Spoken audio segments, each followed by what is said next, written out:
Gangsters harassed a waitress. They didn't know who was sitting at the next table. The neon sign of Rosie's Diner flickered against the darkening Philadelphia sky, casting intermittent red and blue glows across the rain-slicked pavement of Broad Street. It was 9:47 p.m. on a Thursday in late October, and the autumn chill had driven most sensible people indoors. Inside the diner, the warm amber lighting created a stark contrast to the cold, hostile world outside. Sarah Mitchell wiped down the counter for the third time that hour, her tired eyes occasionally glancing toward the clock. 28 years old, with honey-brown hair pulled back in a practical ponytail, Sarah had been working double shifts at Rosie's for the past 6 months. Ever since her mother's cancer diagnosis, every extra dollar counted toward the mounting medical bills that seemed to multiply faster than she could pay them down. The diner was nearly empty, save for 3 customers.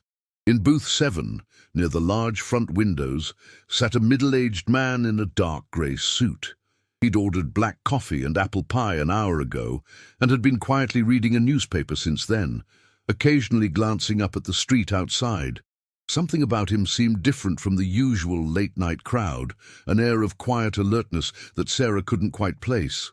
At the counter sat Mrs. Chen, a regular who came in every Thursday night after her cleaning shift at the hospital. She was nursing her usual hot tea and chatting quietly with Sarah about her grandson's upcoming college applications. The bell above the door chimed, and Sarah's stomach tightened instinctively. 4 men walked in, their presence immediately changing the atmosphere of the diner.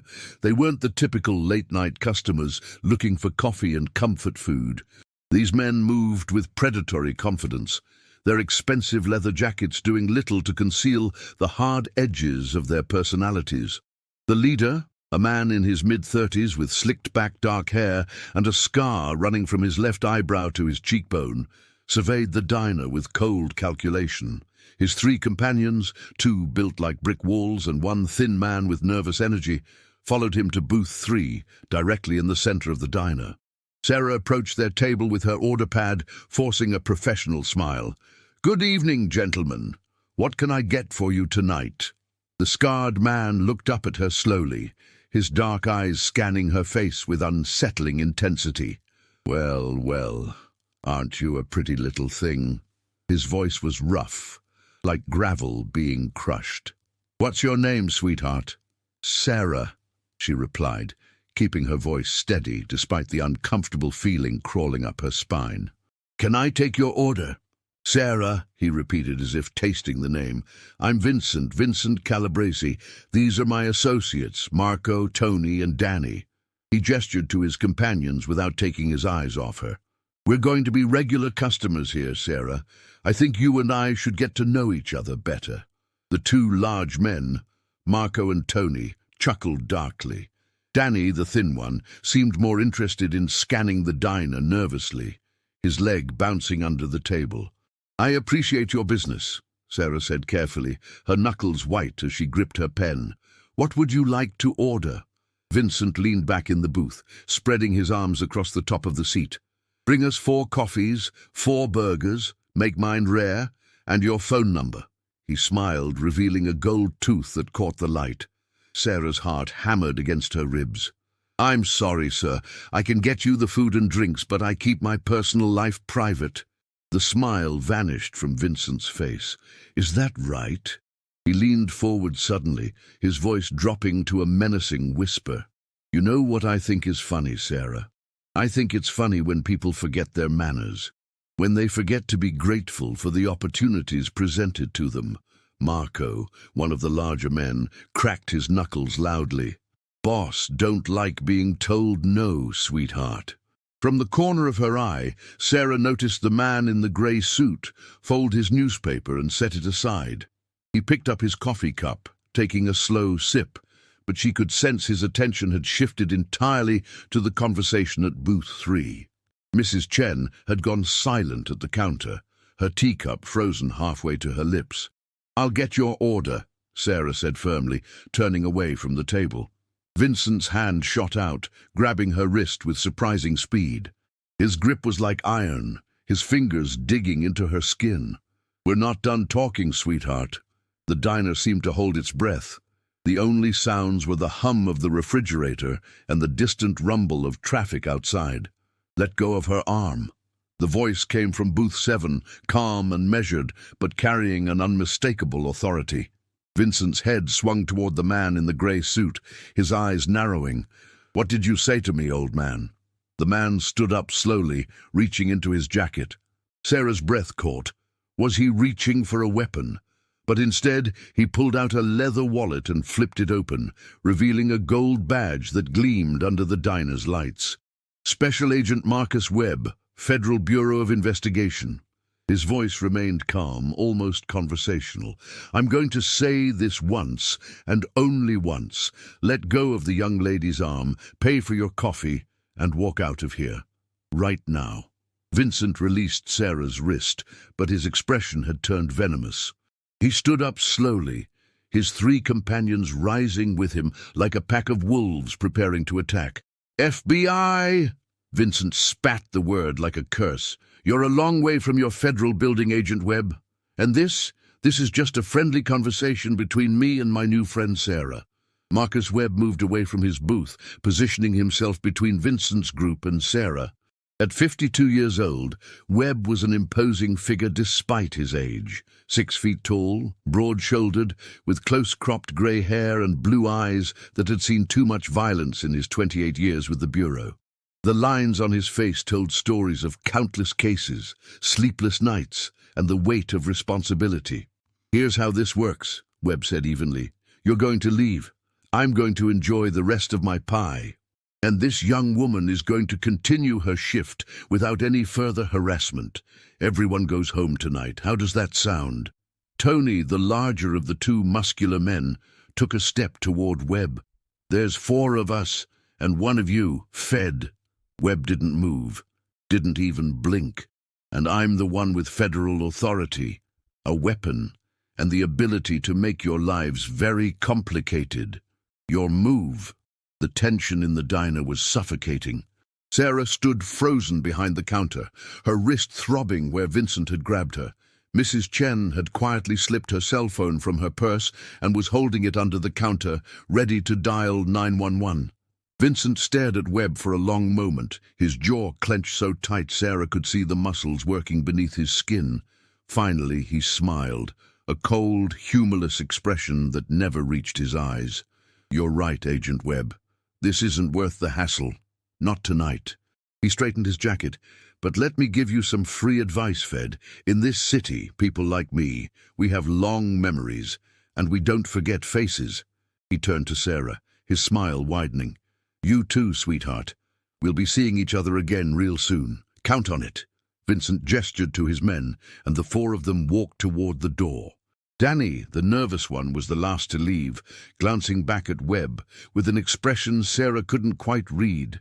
Was it fear or something else?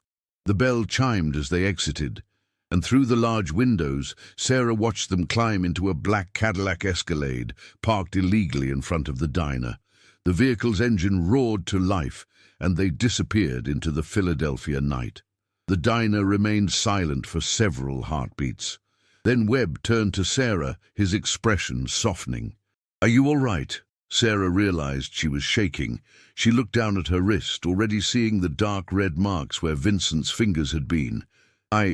Yes. Thank you. Thank you so much." Webb returned to his booth and pulled out his phone, quickly typing something. "I need you to file a report. What you just experienced is assault. He grabbed you against your will. That's a crime." Mrs. Chen stood up from the counter. "I saw everything. I can be a witness." Webb nodded appreciatively. "That's helpful, thank you, Mom." He looked back at Sarah. "Do you know who those men are?" Sarah shook her head, wrapping her arms around herself. The adrenaline was wearing off, leaving her feeling cold and vulnerable.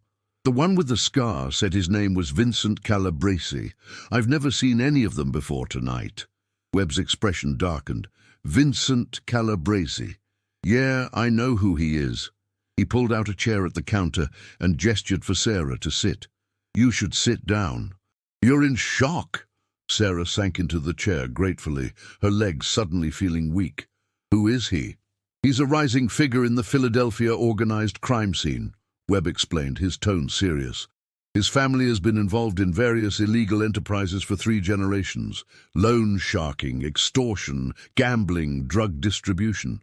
Vincent is trying to make a name for himself, proving he's tougher and more ruthless than his father and grandfather. The reality of what had just happened began to sink in. Sarah's hands trembled as she clasped them together. He said he'd see me again. Was he serious? Webb's silence was answer enough. Men like Vincent don't make idle threats, he finally said. But they also don't like federal attention. I'm going to make some calls tonight. Make sure there's increased patrol presence around this diner. And I'm going to give you my card. If you see them again or if anything suspicious happens, you call me immediately. Understood? Sarah nodded, accepting the business card he handed her. The embossed letters read, Special Agent Marcus Webb, Federal Bureau of Investigation Organized Crime Division. Why were you here tonight? Sarah asked suddenly. At this diner, at this time? Webb smiled slightly, a hint of warmth breaking through his professional demeanor. Rosie's has the best apple pie in Philadelphia. My late wife used to bring me here 20 years ago. I come back sometimes when I'm working late cases. He paused, studying her face. But I'm glad I was here tonight. Mrs. Chen patted Sarah's shoulder. You're a brave girl. Not many people stand up to men like that. I wasn't trying to be brave, Sarah admitted. I couldn't give him what he wanted.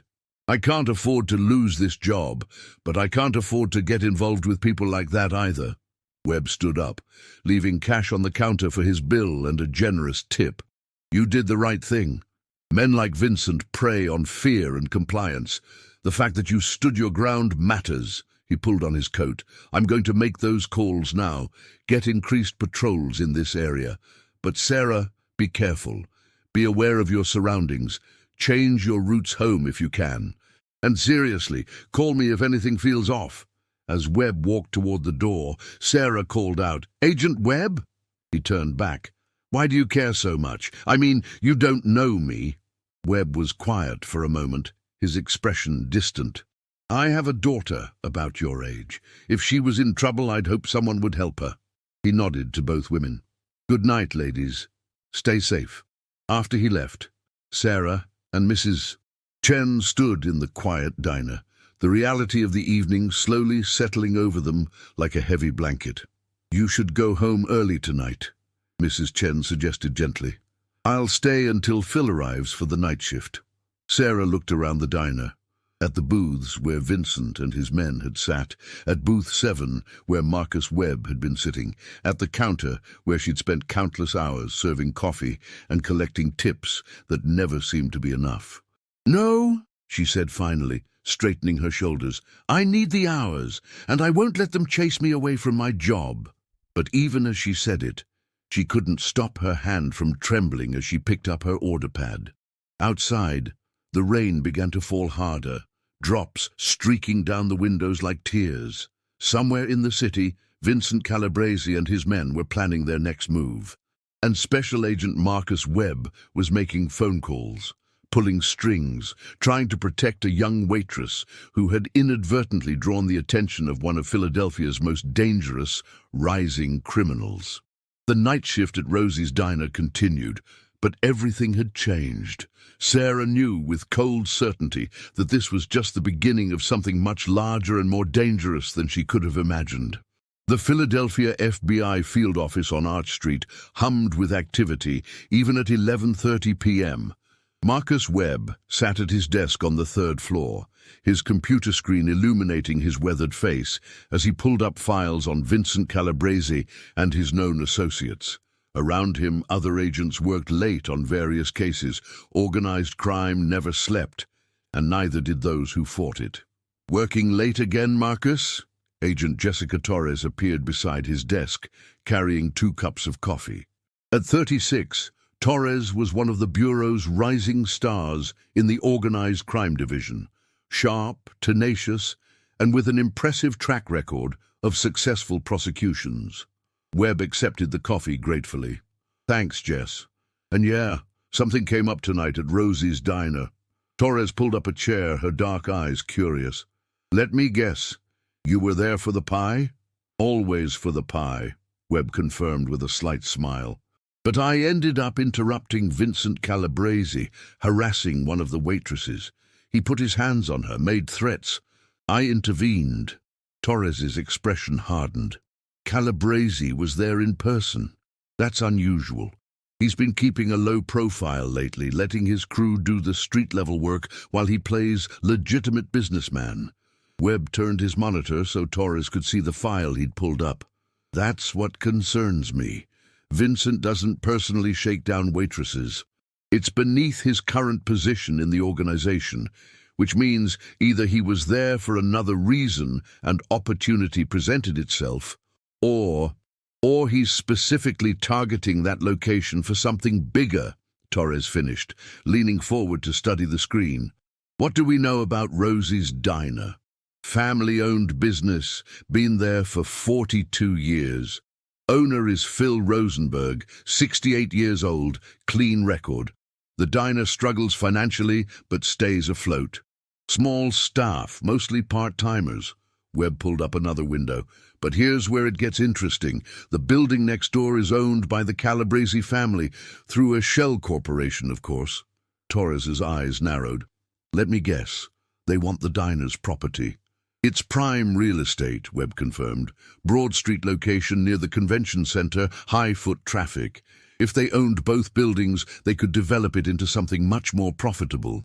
And profitable properties are excellent for money laundering.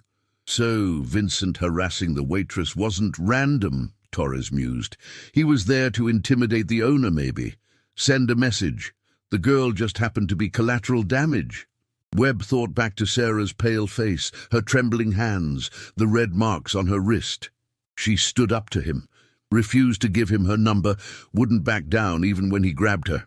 Brave, Torres said. Or maybe just desperate enough to not care about the consequences. Both, probably.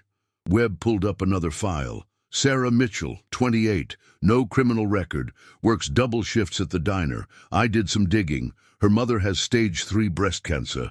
Medical bills are crushing them. Sarah's working herself to death, trying to keep them from losing their home. Torres studied the information, her expression softening. So, she can't afford to lose her job, which means she can't afford to quit even if things get dangerous. She looked at Webb. You got personally involved, didn't you? Webb didn't answer immediately. He took a long drink of his coffee, staring at the screen without really seeing it.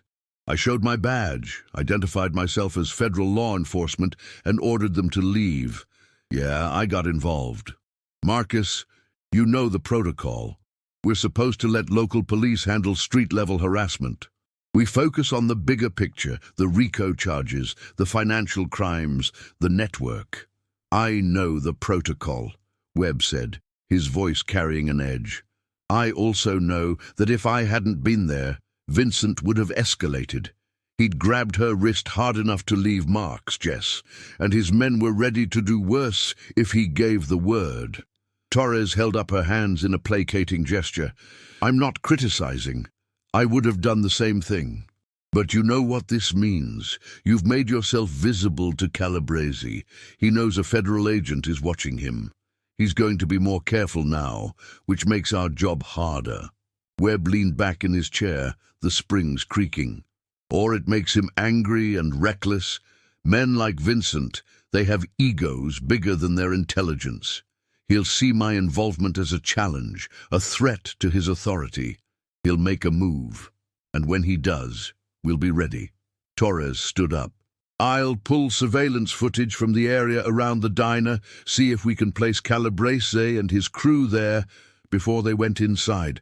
Maybe we can establish a pattern of intimidation. At minimum, we can use tonight's incident to violate his parole. Webb looked up sharply. He's on parole? Torres smiled grimly. Got out 8 months ago. Did 18 months for aggravated assault. Beat a rival drug dealer nearly to death in South Philly. He's supposed to be staying clean, attending anger management, staying away from known criminals. She gestured at the screen. His 3 companions tonight, all known associates with records. Being in their company is a parole violation. And assaulting that waitress, that could send him back. We'd need her to press charges, Webb said. To testify. Will she? Webb thought about Sarah's fear, her obvious financial desperation, the way she'd wrapped her arms around herself after Vincent and his men had left. I don't know. She's scared. She needs her job, and she has a sick mother depending on her. The classic dilemma, Torres said softly. Do the right thing and risk everything, or keep your head down and hope the monsters pass you by. Webb's phone buzzed. He glanced at the screen and frowned. It's the patrol unit I sent to watch the diner. They just arrived. He answered the call, putting it on speaker so Torres could hear. Webb here. Agent Webb, this is Officer Martinez from the 17th Precinct. We're at Rosie's Diner as requested. Everything looks quiet. The waitress, Sarah Mitchell, she's still working her shift. We spoke with her briefly, let her know we'd be in the area throughout the night. How did she seem? Webb asked. Shaken but determined. She said to tell you thank you. There was a pause. Sir, I pulled up Calabresi's file. If he's targeting this place, that girl is in real danger. You know his history. He doesn't forget grudges, and he doesn't respond well to being challenged. I know, Webb said grimly. Keep the patrols regular throughout the night. Vary the times so they can't establish a pattern. And Martinez? Make sure your officers know this is more than just a favor. This is an active, organized crime investigation. Any suspicious activity, any sign of Calabrese or his associates, you call me immediately. Understood, sir. We'll keep her safe. After ending the call, Webb and Torres sat in silence for a moment, the weight of responsibility settling over them. You're going back tomorrow, aren't you? Torres said. It wasn't really a question. I need to talk to the owner, Phil Rosenberg. Find out if the Calabrese family has been pressuring him to sell. And I need to check on Sarah, make sure she understands the seriousness of the situation. Torres stood to leave, but paused at the door. Marcus, be careful. This case, it's personal for you. I can see it. And when cases get personal, we make mistakes. Webb didn't argue because she was right. There was something about Sarah Mitchell, her determination, her vulnerability, the way she'd stood her ground against Vincent despite being terrified, that reminded him of his own daughter. Emma was 26 now, working as a teacher in Boston, married to a good man, safe. But he remembered all too well the years of worry, of knowing that the cases he worked put his family at risk. I'll be careful, he promised. After Torres left, Webb continued working, pulling together everything the Bureau had on the Calabrese organization. It was extensive, 3 generations of criminal enterprise, starting with Vincent's grandfather Giuseppe in the 1950s. The family had their hands in everything: loan sharking, illegal gambling, drug distribution, money laundering, extortion and protection rackets. Vincent's father, Anthony Calabrese, was currently serving 15 years in federal prison for racketeering and conspiracy to commit murder. That left Vincent as the de facto head of the family operations, though he was young and still establishing his authority among the old guard lieutenants who remembered when his grandfather ran things. Webb found what he was looking for in a file from 6 months ago. A list of properties the Calabrese family had acquired through shell corporations and intimidation. Sure enough, the building next to Rosie's Diner was on the list, purchased through a company called Broad Street Investments LLC, which was owned by another company, which was owned by a trust, which eventually traced back to the Calabrese family. They'd been buying up property along that stretch of Broad Street systematically. Rosie's Diner was the last holdout, and holdouts in Vincent Calabrese's world needed to be dealt with. Webb's phone rang again. He didn't recognize the number. Webb. Agent Webb. The voice was female, nervous. This is Sarah Mitchell from the diner. I hope it's okay that I'm calling. You said to contact you if anything seemed off. Webb sat up straight. Of course, Sarah, what's wrong? I'm not sure if it's important, but about 30 minutes ago, a car drove past the diner really slowly. It was a black SUV like the one those men were in earlier. It circled the block 3 times, and then it parked across the street. It's still there. I can see it from the window. Webb was already grabbing his jacket. Sarah, I want you to go to the back of the diner, away from the windows. Is anyone else there with you? Phil, the owner, he came in for the night shift. And Officer Martinez is parked outside. Good. I'm 15 minutes away. Stay with Phil, stay away from the windows. And if anyone comes into the diner who makes you uncomfortable, you lock yourself in the office and call 911. Understood? Yes, but Agent Webb, I'm probably overreacting. It might just be a coincidence. Sarah, listen to me. Men like Vincent Calabrese don't believe in coincidences. They make statements. If that's his vehicle out there, he's sending a message. He knows where you work, he knows your schedule, and he's not afraid of police presence. That's valuable information for us, but it also means you need to be very careful. I'll be there soon.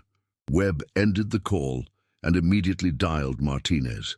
There's a black SUV parked across from the diner, Calabrese's vehicle. I need you to run the plates, but don't approach it yet. I'm on my way.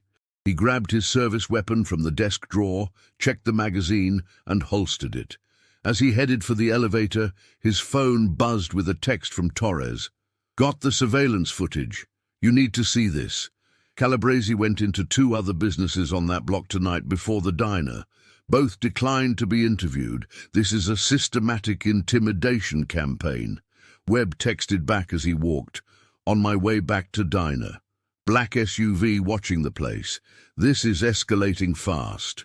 Torres's response came immediately. On my way. Don't do anything stupid. As Webb pushed through the field office doors into the cold October night, rain pelting his face, he couldn't shake the feeling that they were running out of time. Vincent Calabrese was making his move, and Sarah Mitchell was caught in the crossfire of something much larger than a simple harassment case. The streets of Philadelphia gleamed with rain and reflected neon as Webb drove toward Broad Street, his mind racing through scenarios and contingencies. In his 28 years with the FBI, he'd seen what happened when organized crime felt threatened. They escalated, they made examples, they didn't care about collateral damage. And Sarah Mitchell, a young woman just trying to save her dying mother, had unwittingly become a target. The question now was whether Webb could protect her before Vincent Calabrese decided to send a more permanent message. Webb pulled up to Rosie's diner at exactly 12:47 a.m. The black Cadillac Escalade was still parked across the street, its windows tinted dark enough that he couldn't see inside, but he could see the faint glow of a cigarette through the driver's side window. Someone was definitely watching. Officer Martinez's patrol car was parked in front of the diner, and Webb could see Martinez inside the diner, talking with an elderly man Webb assumed was Phil Rosenberg.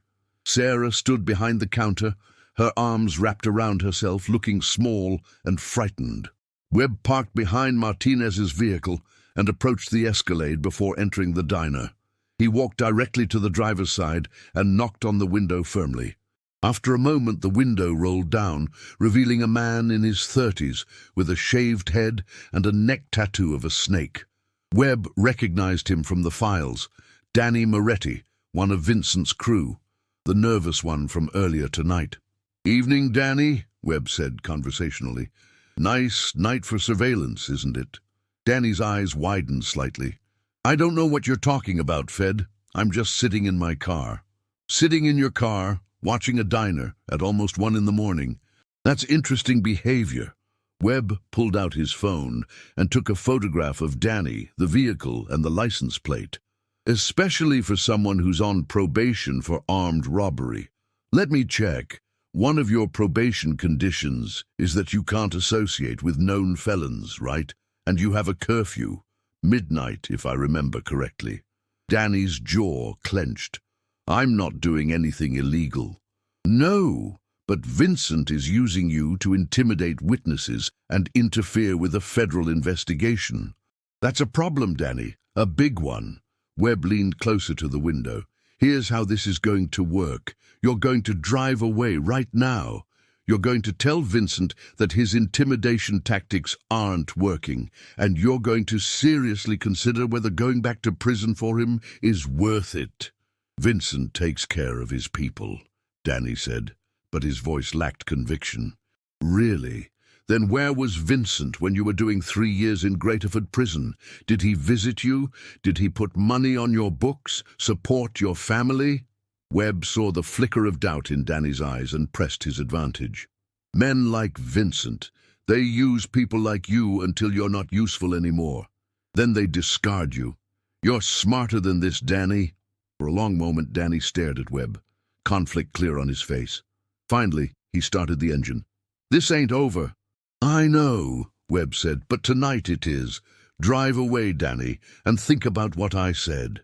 The Escalade pulled away from the curb and disappeared into the rainy night. Webb watched it go, knowing this was just a temporary reprieve. Vincent would send someone else or come himself. But for tonight, Sarah could finish her shift without a visible threat watching her every move. Webb entered the diner, the bell chiming above the door. Inside, the tension was palpable. Phil Rosenberg was a stocky man with a grey beard and worry lines etched deep around his eyes. He stood beside Officer Martinez, both of them looking at Webb expectantly. Sarah stood behind the counter, and Webb could see that she'd been crying, though she was clearly trying to hide it. "Agent Webb," Phil said, his voice rough with age and stress. "Thank you for coming. I've run this diner for 42 years, and I've never had this kind of trouble before." Webb shook his hand. "Mr. Rosenberg, I need to ask you some questions. Has anyone from the Calabrese family or their associates approached you about selling this property?" Phil's expression confirmed Webb's suspicions before he even spoke. 6 months ago, a man came in, said he represented a development company, wanted to make me an offer for the building. I told him I wasn't interested in selling. Then 2 months ago another man came, bigger, more aggressive. He said the offer was generous, and I should take it while it was still on the table. He implied bad things could happen to small businesses that don't have protection. "Did you file a police report?" Martinez asked.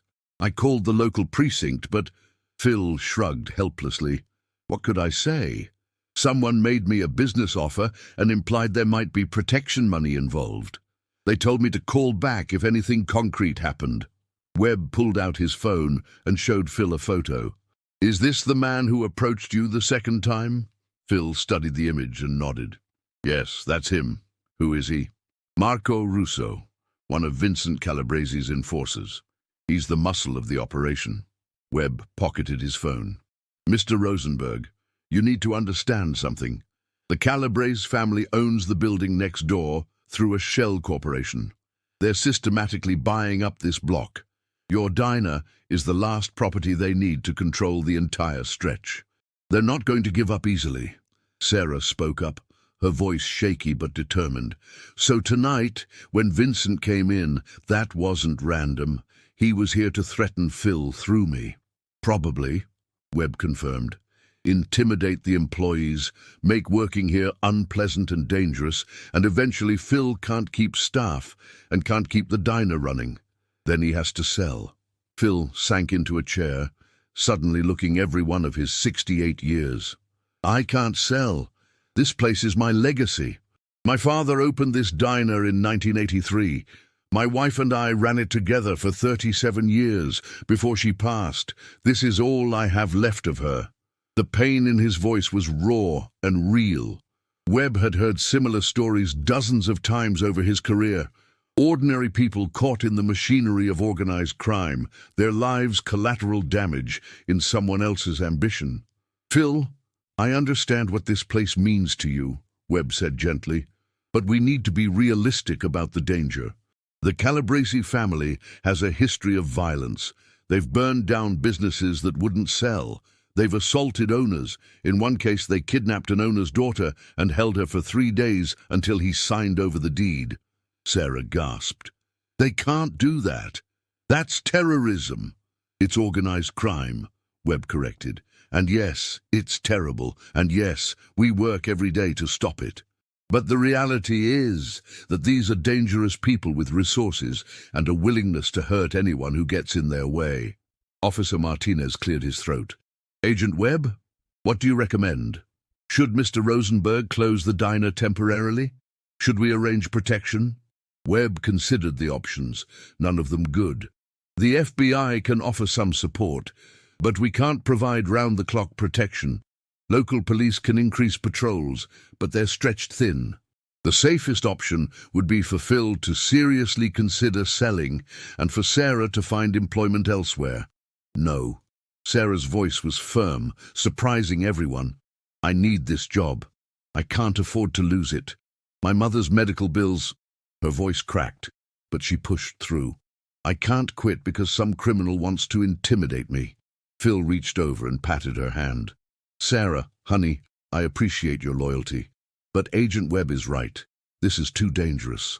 I'll pay you for the next month while you find something else. I can't have you hurt because of me. Phil, you can barely afford to keep the diner open as it is, Sarah protested. I've seen the books when you ask me to help with inventory. You're already struggling. You can't pay me for not working. The truth of her words hung in the air. Phil's shoulders sagged. Webb's phone buzzed. It was a text from Torres. Just arrived. Parked around the corner. Any developments? He texted back. Inside with victims. Situation complicated. We'll brief you in a moment. Let me make some calls, Webb said. There might be options we haven't explored yet. In the meantime, Sarah, I strongly recommend you don't work the late shift alone anymore. Phil, can you adjust the schedule so there are always at least 2 people here? I can work more hours myself, Phil agreed. And I'll see if Marcus, my daytime cook, can extend his shifts. Webb turned to Sarah. I need you to document everything. If you see Calabrese or any of his men, if you receive any threats, if anything unusual happens, write it down. Dates, times, exact words spoken. It will help build our case against them. Sarah nodded. Okay, I can do that. And Sarah? Webb's tone softened. I know you need this job. I know you're in a tough situation. But please, if things escalate, if you feel you're in immediate danger, promise me you'll put your safety first. No job is worth your life. Tears welled up in Sarah's eyes again. My mother is dying. The chemo isn't working. The doctors are talking about experimental treatments that insurance won't cover. I need every dollar I can earn. This job, it's all I have. The desperation in her voice was heartbreaking. Webb had seen this scenario play out too many times. Good people forced to make impossible choices because they were trapped between financial ruin and physical danger. How much do you owe? Webb asked quietly. For the medical bills. Sarah laughed, a bitter sound.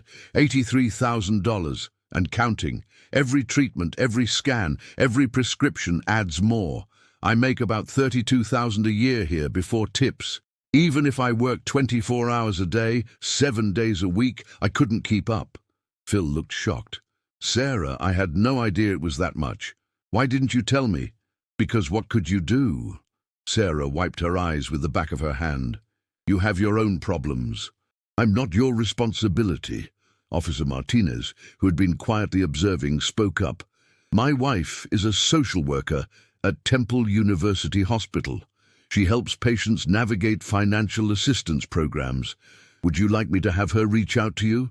There might be resources available that you don't know about. Sarah nodded gratefully. Yes, thank you. Anything helps. Webb made a decision. Sarah, I'm going to connect you with victim services at the FBI. They have programs for people who are being intimidated or threatened in connection with federal investigations. It's not a lot, but there might be some financial assistance available, or at least resources to help you navigate this situation. I'm not a victim, Sarah said quietly. I'm just a waitress trying to take care of her mother. You're both, Webb said gently. And there's no shame in accepting help when you need it. The bell above the door chimed, and everyone tensed. But it was just Agent Torres, her dark hair damp from the rain. She nodded at the group and approached Webb. Sorry to interrupt. I've been reviewing the surveillance footage from tonight. We need to talk. Webb excused himself and stepped outside with Torres, leaving Sarah with Phil and Officer Martinez.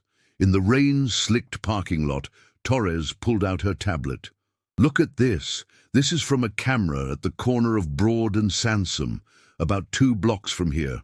She played the footage, showing the black Escalade pulling up to a small restaurant. Vincent Calabresi and his men went inside, stayed for about 10 minutes, and came out. The owner followed them to the door, his body language clearly distressed. That's 3 businesses in one night, Webb said, all on the same block as the diner.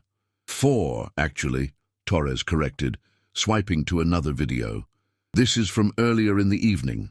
They visited a dry cleaner, a convenience store, a restaurant, and then the diner, all businesses that have been holding out against selling to Broad Street Investments. He's making a systematic push, Webb observed, trying to lock down the entire block in one night.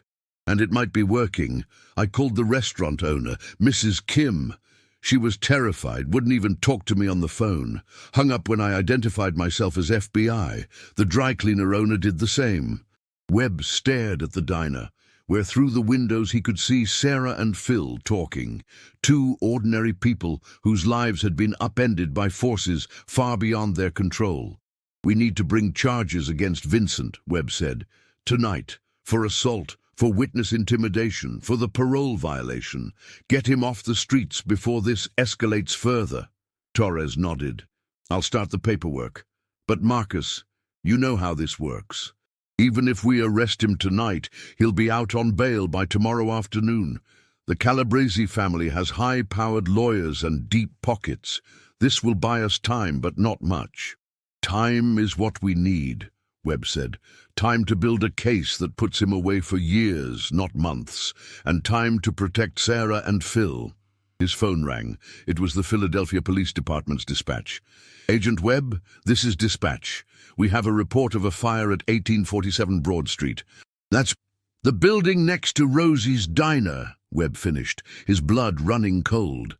He and Torres were already running toward their cars. How bad? Fire department is on scene. It's a warehouse, currently unoccupied. Looks like it might be arson. Officers on scene found evidence of accelerant.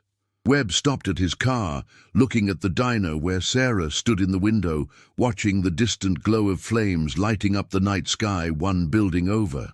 Vincent Calabresi was sending a message, and that message was clear. This is what happens to people who don't cooperate. The pressure was mounting, and Webb knew that if they didn't stop Vincent soon, the next fire might be at the diner itself, with Sarah and Phil inside. The warehouse fire had been extinguished by 3 a.m., but the damage was done, both to the building and to the psychological warfare Vincent Calabresi was waging. As Webb stood in the rain-soaked ruins, talking with the fire marshal, the message couldn't have been clearer.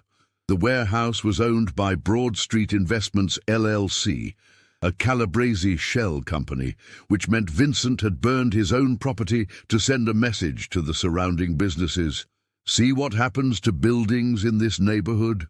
Definitely arson, Fire Marshal Rodriguez confirmed, showing Webb the evidence of multiple ignition points and chemical accelerants. Whoever did this wanted it to burn fast and hot. If this had been during business hours, if the surrounding buildings had been occupied, we could have been looking at multiple fatalities. By dawn, Webb was back at the FBI field office with Torres, both of them running on coffee and adrenaline. They'd spent the night preparing arrest warrants for Vincent Calabresi and his crew, documenting the pattern of intimidation, the assault on Sarah, the parole violations, and now the arson. Judge Morrison will hear our request at 9, Torres said, reviewing the documents one more time. We have solid evidence for the assault and the parole violations. The arson is going to be harder to prove. Vincent was careful not to be anywhere near the warehouse when it burned, but we can use it to establish a pattern of intimidation. Webb rubbed his tired eyes. What about the other business owners on that block? Any luck getting them to talk? Torres shook her head. They're too scared. Mrs. Kim from the restaurant wouldn't even open her door when local police knocked. The dry cleaner owner claimed nothing happened, insisted the visit was just old friends stopping by. The convenience store owner said he doesn't remember Vincent being there, even though we have him on surveillance footage. They think cooperating with us makes them bigger targets, Webb said. They're probably right. Which means Sarah Mitchell is our only witness willing to go on record, Torres pointed out. A lot is riding on her testimony. At 8:15 a.m., Webb's phone rang. It was Phil Rosenberg, and he sounded panicked. "Agent Webb, thank God. I've been trying to reach you. It's Sarah. She never made it home last night." Webb sat up straight, instantly alert despite his exhaustion. "What do you mean she never made it home?" "Her mother called me an hour ago. Sarah's shift ended at 4 a.m. It's a 20-minute walk to her apartment, or 10 minutes if she catches the night bus. She should have been home by 4:30 at the latest. Mrs. Mitchell has been calling her phone, but it goes straight to voicemail. Agent Webb, with everything that happened last night, with those men, with the fire, did she leave the diner alone?" Webb was already grabbing his jacket, gesturing frantically at Torres. "Officer Martinez was there until 3:45. He offered to give her a ride home, but Sarah said she was fine, that she needed the walk to clear her head after everything. God, I should have insisted she take the ride. I should have. Phil, listen to me. I need you to send me Sarah's address and her mother's phone number. Then I need you to stay by your phone. If Sarah contacts you, call me immediately. Understood?" After ending the call, Webb turned to Torres. "Sarah Mitchell is missing. Last seen leaving the diner at 4 a.m. It's now past 8, and she hasn't made it home." Torres was already on her computer pulling up information. "That's 4 hours. In a missing persons case involving potential witness intimidation by organized crime, 4 hours is significant." Webb felt a cold knot forming in his stomach. If Vincent Calabrese had taken Sarah, if he'd hurt her or worse, Webb would never forgive himself. He'd been there at the diner last night. He'd seen the danger. He should have arranged better protection. "Pull traffic camera footage from every route between the diner and her apartment," Webb ordered. "Get local police to start a search pattern. And call the hospitals. Maybe she was hit by a car. Maybe she had a medical emergency." "On it," Torres said, her fingers flying across the keyboard. "But Marcus, if Calabrese has her, then we find her before he does something we can't take back." Webb grabbed his service weapon and badge. "I'm going to her apartment building, see if anyone saw anything. You coordinate from here." The drive to Sarah's apartment in the Fishtown neighborhood took 15 minutes through morning traffic. The building was a modest 3-story structure, clearly old but maintained with pride. Webb found apartment 2B and knocked firmly. The woman who opened the door looked so much like Sarah that Webb knew immediately this was her mother. But where Sarah had been healthy, despite her exhaustion, Mrs. Mitchell was clearly ravaged by illness. Then to the point of frailty, wearing a headscarf to cover her hair loss from chemotherapy, she leaned heavily on a walker. "Mrs. Mitchell, I'm Special Agent Marcus Webb with the FBI. I was with your daughter last night at the diner." "FBI?" Her eyes widened with alarm. "Is Sarah in trouble? Did something happen to her?" Webb stepped inside at her gesture. The apartment was small but clean, with medical equipment in one corner and photographs covering the walls. A visual history of Sarah's life from childhood to the present. "That's what I'm trying to determine," Webb said gently. "When was the last time you spoke with Sarah?" "Yesterday afternoon, before her shift started. She always calls me on her dinner break and when she's leaving work, but I haven't heard from her since 6 p.m. yesterday. Her phone goes straight to voicemail." Mrs. Mitchell's voice shook. "Agent Webb, Sarah is never out of contact like this. Even when she's working double shifts, she always calls. Always. Did she mention anything unusual happening at work? Any concerns about specific customers?" Mrs. Mitchell hesitated, then moved to the couch and sat down carefully, gesturing for Webb to sit in the nearby chair. "A few weeks ago, she told me some men had been coming into the diner more frequently, rough-looking men who made her uncomfortable. She didn't want to worry me. She never wants to worry me. But I could tell something was wrong. And last night, she called me during her dinner break and said an FBI agent had helped her with some trouble. Was that you? Yes, Mom. Some men were harassing her. I intervened. I gave her my card and told her to call if she felt unsafe. Tears welled up in Mrs. Mitchell's eyes. This is my fault. Sarah works herself to death because of my medical bills. She won't tell me how much debt we're in, but I know it's crushing her. She should be living her life, maybe going back to school, finding a career she loves. Instead, she's working double shifts at a diner to pay for my cancer treatments. Mrs. Mitchell, this is not your fault, Webb said firmly. Your daughter is being targeted by dangerous criminals who are trying to intimidate a business owner. You're not responsible for that. But if I didn't need the treatments, if I wasn't sick, Sarah wouldn't be working at that diner. She'd be somewhere safe. Webb's phone buzzed. It was Torres. Got traffic camera footage. Black Escalade followed her from the diner. Lost them on Frankfurt Ave, near the old industrial district. Sending coordinates. Webb stood up. Mrs. Mitchell, I need to go. But I promise you, I will find Sarah. I will bring her home safely. She's all I have, Mrs. Mitchell whispered. After my husband died 6 years ago, Sarah is all I have left in this world. Webb squeezed her hand. I know, and I won't let anything happen to her. As he rushed back to his car, Webb called Torres. Frankfurt Avenue Industrial District. That's Calabrese territory. Organize a tactical team. We're going in. Marcus, we don't have a warrant for a search. We don't even know for certain they have her. Then we'll get creative. Traffic camera footage showing them following her is probable cause. A missing person in danger constitutes exigent circumstances.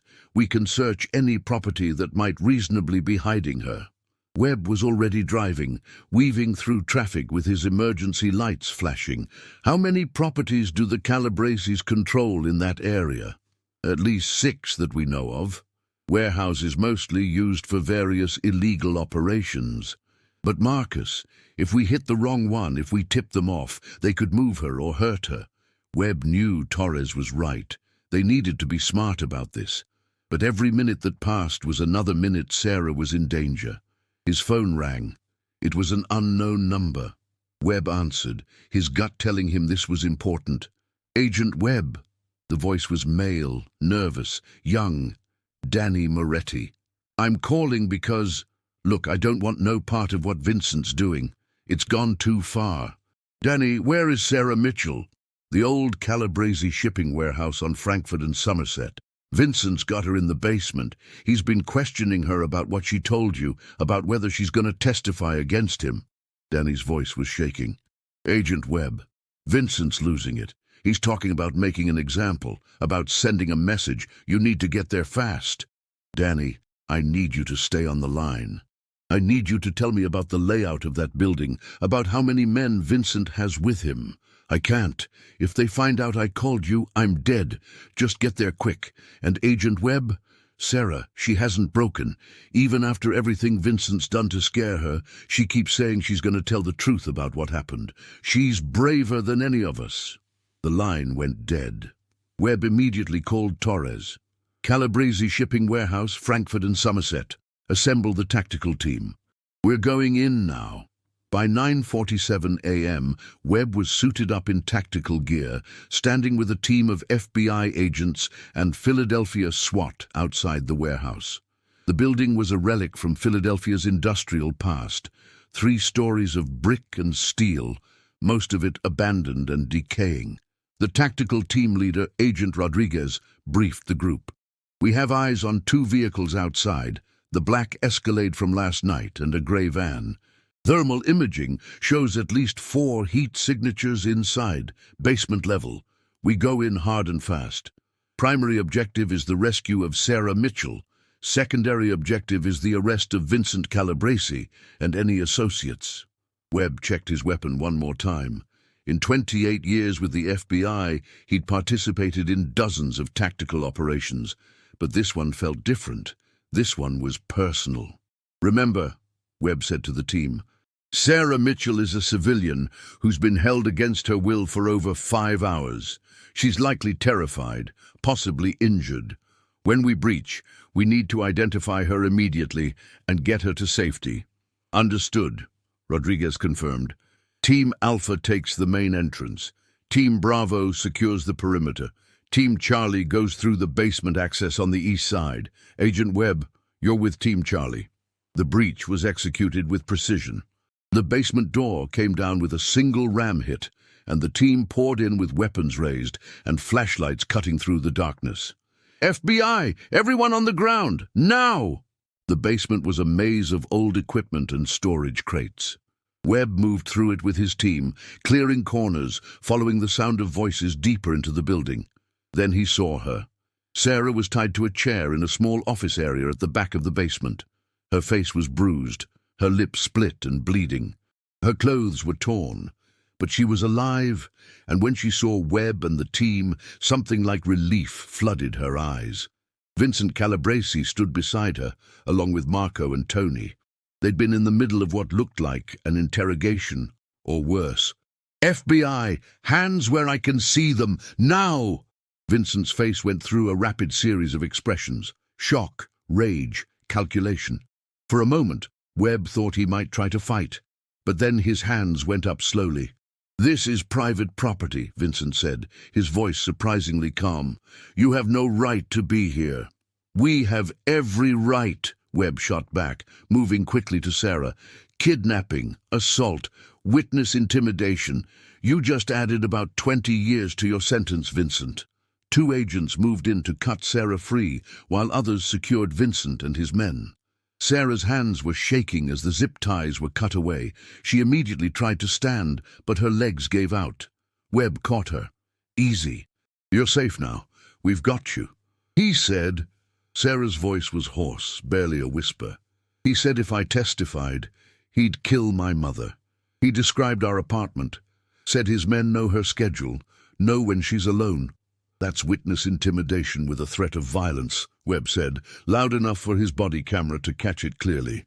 "Add that to the charges." Vincent smiled coldly, even as agents cuffed his hands behind his back. "You think this is over, Fed? You think arresting me solves anything? I'll be out in 6 hours. And when I am, everyone involved in this is going to regret it. You, her, Phil at the diner, everyone." "Actually," Agent Torres appeared at the basement entrance, holding up a folder. "Judge Morrison just signed off on RICO charges against you and 16 members of your organization. You're not making bail this time, Vincent. You're looking at 25 to life." For the first time, Vincent's composure cracked. "RICO, you can't..." "We can, and we did," Torres said. "Turns out when you conduct a systematic campaign of intimidation, arson, assault, and kidnapping, you give us exactly what we need to dismantle your entire organization. Thanks for that." As Vincent was led away, still protesting, still threatening, Webb helped Sarah out of the warehouse. Paramedics were waiting outside to check her over. She had bruises and contusions, but nothing life-threatening. Physically, she would recover. The psychological trauma would take longer. "My mother," Sarah said suddenly, grabbing Webb's arm. "Vincent said he had men watching her. He said..." "Already taken care of," Webb assured her. "We have agents at your apartment right now. Your mother is safe. She's worried sick about you, but she's safe." Sarah started crying then, deep sobs of relief and delayed shock. Webb sat with her in the ambulance while the paramedics worked, and he let her cry, knowing she needed the release. "Why did you help me?" Sarah asked finally, her voice small. "You don't know me. I'm nobody." "You're not nobody," Webb said firmly. "You're someone who stood up to a bully when it would have been easier and safer to back down. You're someone who works herself to exhaustion to take care of her sick mother. You're someone who, even when being threatened and terrorized, refused to be intimidated into lying. That's not nobody, Sarah. That's someone extraordinary." 3 weeks later, Webb stood in the federal courthouse, watching as Vincent Calabresi was led into the courtroom in shackles and an orange jumpsuit. The RICO case had been rock solid.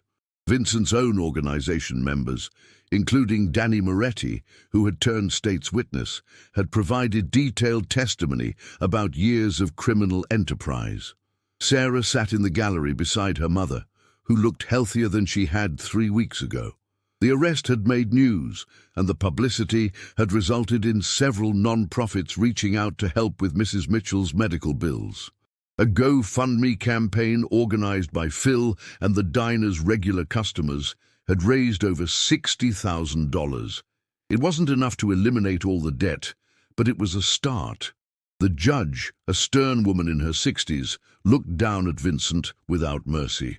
"Mr. Calabrese, you have been found guilty on 47 counts, including racketeering, conspiracy to commit murder, kidnapping, assault, arson, and witness intimidation. This court finds that you are a danger to society and a threat to the legal system. I hereby sentence you to 35 years in federal prison without the possibility of parole." Vincent's face remained blank, but Webb saw the defeat in his eyes. 35 years. By the time he got out, if he survived that long in prison, he would be an old man in his 70s, and his criminal empire would be long gone. After the sentencing, Webb found Sarah and her mother outside the courthouse. "How are you holding up?" he asked Sarah. "Better," she said, and she did look better. The bruises had faded and there was color in her cheeks again. "Phil gave me a promotion, manager at the diner, better pay, better hours. And with the money from the fundraiser, I can actually afford to take some night classes, maybe work toward getting my degree." Mrs. Mitchell squeezed her daughter's hand. "She wants to study criminal justice, says she wants to help people the way you helped us." Webb smiled. "You'd be good at it. You've already got the most important quality, the courage to stand up for what's right even when it's dangerous." "I learned that from you," Sarah said, "and from Danny." Webb nodded. Danny Moretti had indeed shown courage, turning on Vincent and testifying despite the risks. As part of his cooperation agreement, he'd entered witness protection and was starting a new life somewhere far from Philadelphia. "Agent Webb," Sarah said, "I never properly thanked you. You saved my life. You saved my mother's life. You didn't have to get involved, but you did. Why?" Webb thought about his own daughter, Emma, safe in Boston with her family. He thought about all the victims he'd encountered over the years, all the ordinary people caught up in extraordinary evil, and he thought about his late wife, who had always believed that the measure of a person was what they did when they didn't have to do anything. "Because it was the right thing to do," he said simply, "and because you deserved help. Everyone does." As Webb walked away from the courthouse back toward his car, his phone rang. It was Jessica Torres. "We just got word from Chicago," she said.